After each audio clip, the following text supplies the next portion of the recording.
somebody misses you. Somebody is missing you. I feel like it's self-sabotage. Somebody is missing you, but someone's trying not to dwell on the fact that they miss you because they're trying to create an energy where they're letting pain or fear or doubt overrule your absence, okay? They're trying to let go of you with the death energy, but they get panic attacks. They get panic, they get worried, they get anxious because they feel or they think they're in control of letting go of you because that's their mind taking over. That's their pride, their ego. That's their way of trying to compensate for the fact they can't think about you on an emotional level. Because every single time they think about you in an emotional way, it makes this person feel regret. Regret they're not capable of actually dealing with because they still need to hear something from you. This person still needs validation. They still need communication. They still need truth.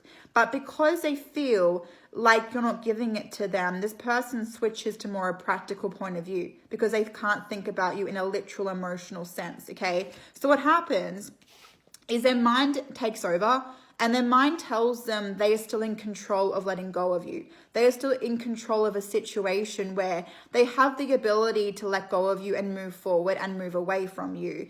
But what happens is that when this person actually lets go of you, there is this energy where they let go of everything. They let go of the boundaries they're putting up. They let go of this wall they have created when it comes to this person and the relationship they wanted with you, okay? So this person completely lets go of all of the control. And when they let go of all of the control here, this person doesn't know how to be. They don't know who to be because they have tried so long to try and control the situation with you and them that they don't know how to cope. That there is this feeling where they were expecting the worst with you, but because the worst never actually happened, this person was the one that kind of ruined everything. They can't prepare for another situation. They were preparing for a situation where you were going to walk out on them or you were going to do something to them. And they tried to make it happen. So they're trying to create conflict because they're trying to get a rise out of you. Okay, they're trying to self-sabotaging it by making you the one that walks out on them. And the reason why they're doing that is because you have waited around this person for so long.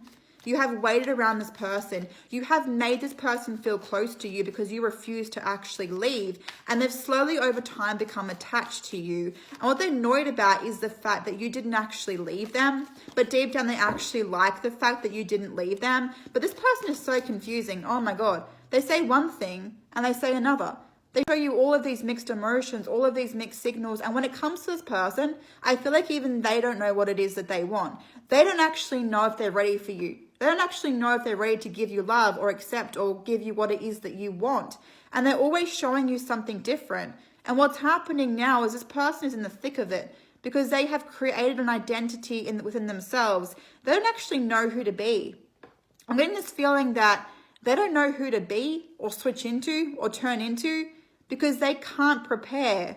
They haven't been able to prepare for actually losing you because you walked out on them and, they walked out on you and they wanted you to walk out on them because they felt that if you walked out on them, if they pushed you enough by self-sabotaging the situation because they were scared, because they thought they weren't emotionally ready, this person thought they could use that to justify their actions, to justify the fact they didn't give you love, they didn't give you a relationship, they didn't give you enough because they were scared.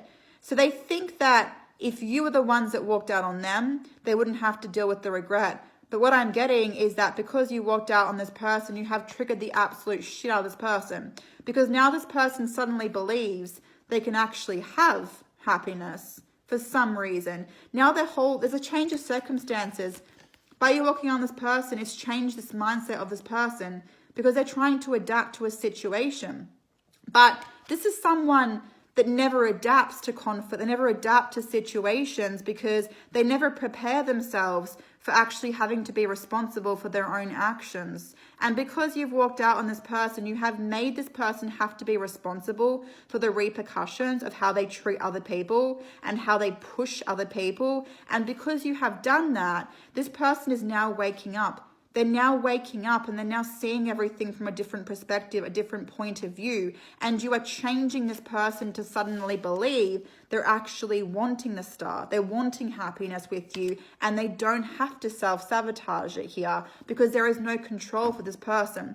The only thing this person can think about is wanting you back. They don't care about the control of the relationship. They don't care about that side of things. The only thing this person actually cares about is trying to get you back and trying to win you back, because they suddenly believe, for some reason, something that you have done to cause this, they suddenly believe that they're actually worthy of having this with you.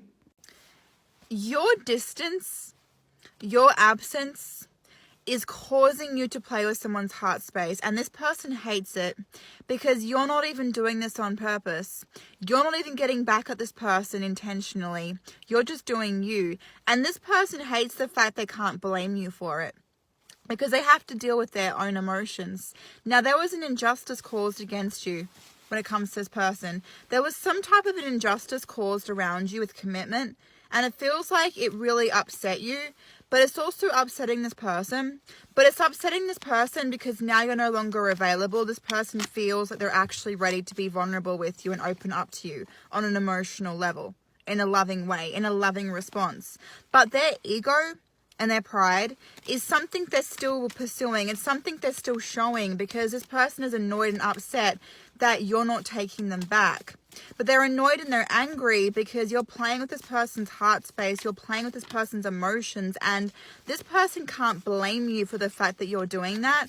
And the thing is that you don't even know that you're doing that. You don't even know you're making this person angry or mad or upset because you're being distant or you're being absent from them.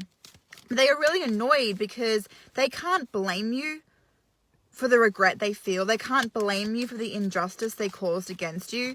This person cannot use you as an obstacle. They can't use you as a distraction to try and avoid admitting the truth to themselves about how bad they messed up.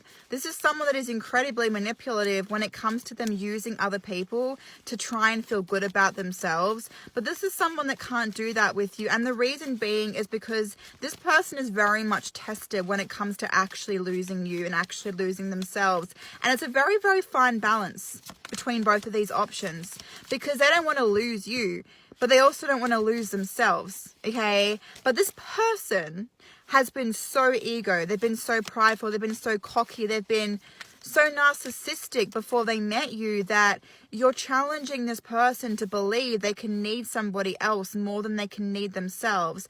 And that's what this person is going through when it comes to a transformation, but they're still holding on to their ego and their pride because they love you. I'm getting they actually love you. I'm getting this person loves you, but before they loved you in a way where they could only accept what they knew love to be. But now they're realizing how much they do love you in a different way, in a different light. And I feel like the reason being for that is because this person has lost you. So by this person losing you, this is the only way this person can actually come into truth about how they acted, about the injustice they caused. And they're realizing now the injustice they caused against you was a self-sabotaging energy. But they also were trying to hurt you. They were trying to upset you. They were trying to cause you pain because they couldn't communicate with you. They were angry and they were upset at you. They can't communicate to you. They're mad and they're angry and they're upset that you're moving on. So they're trying to hurt you and upset you because they believe that if you get hurt, if you get mad, it means that you still love them and you still have emotions for them, but you're not responding to this person. You're not responding to this person doing it, and it's what makes this person behave ego, prideful, and cocky, because the one thing they want is this, and then them not knowing if it's over or not is driving this person absolutely crazy to create a chase within themselves where they're trying to act like they're good enough, but in reality, the longer they don't hear about whether or not you're still interested, the more inadequate this person ends up feeling here. This person does not understand the way that you're feeling because they didn't think that it was a relationship. They didn't call it one. But what I'm getting is the reason why they're thinking that is because it hasn't hit this person yet. See, what's happening is you changed this person more than this person wanted to change and grow and heal, and they didn't want to accept somebody else had the ability to change them. Because this is somebody that is not strong-willed, as they claim. This person is not independent, as they claim. This person rebounds. They move on from situation to situation. They have a very short attention span. They only stay in one situation where they feel like it's given them the most maximum happiness it can give them, and then this person moves on. And the reason why this person has to feel love first before they give it is because this is somebody that has a lot of lack of inner love, okay? This is someone that needs to feel loved, needs to feel special, needs to feel secure, because they actually are scared of their emotions, and they're scared of their emotions even more when they're around you, because you challenge this person, you change this person, and they are so stubborn, they don't want to admit that you did that, okay? So this is a person right now that is trying their absolute best to show you how strong and determined they are to move on.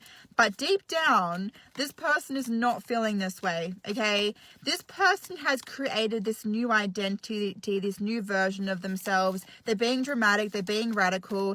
They might have accepted this new job. They've gone on this health cleanse. I'm even getting like this health juice cleanse, but this person has just changed everything about themselves all of a sudden, okay? And they are doing this because they are trying to switch off that heart space they have when they're around you, okay? This is someone that is not moving on from you, but they hate it.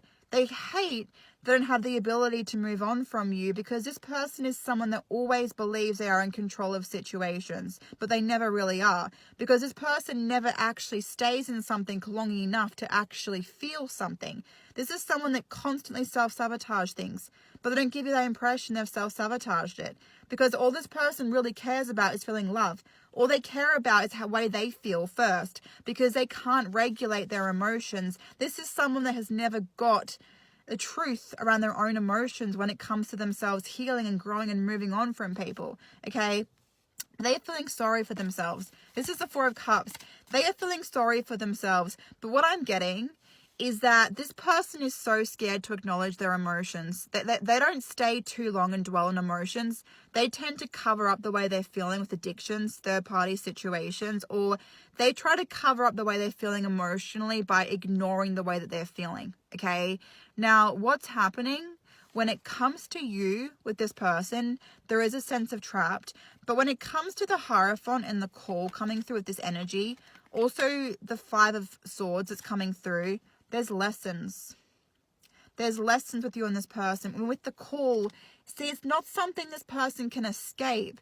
It's not something this person can run away from, because the lessons with you and this person are so much different. I'm getting this feeling this person was running before you, but they can't run away from you, because all of the lessons this person was in before were things to do with the other person, to do with the other situation they were trying to reflect or trigger or mirror from. But you're different, because the lessons that are coming through with you and this person is this person actually having inner lessons, having inner love, having inner acceptance, even having the ability to believe that you have changed them in a good way. But what I'm getting with the Hierophant energy coming through is that the lessons this person is needing to acknowledge are their own lessons, and that is from you, because you've changed this person, but they don't want to admit it.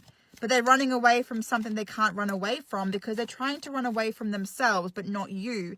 And the reason why the dynamic is different is because you challenge this person to actually give themselves inner love, and they did start doing that. And now this person on that path and that road to actually giving themselves inner love, they are actually enjoying it. And the more they give themselves inner love, the more they actually turn to you and think of you, because you're the one that makes this person actually change. This person also feels like you make them overthink, but in a good way, in a good situation. This is the High Priestess and the Empress. You're this person's twin flame. You are this person's twin flame, because they can't escape you, and they're trying to escape themselves to make up for the fact they can't escape you, but it's not working, because they've actually already changed, and they can't outgrow the person they have become as a result of you and your love.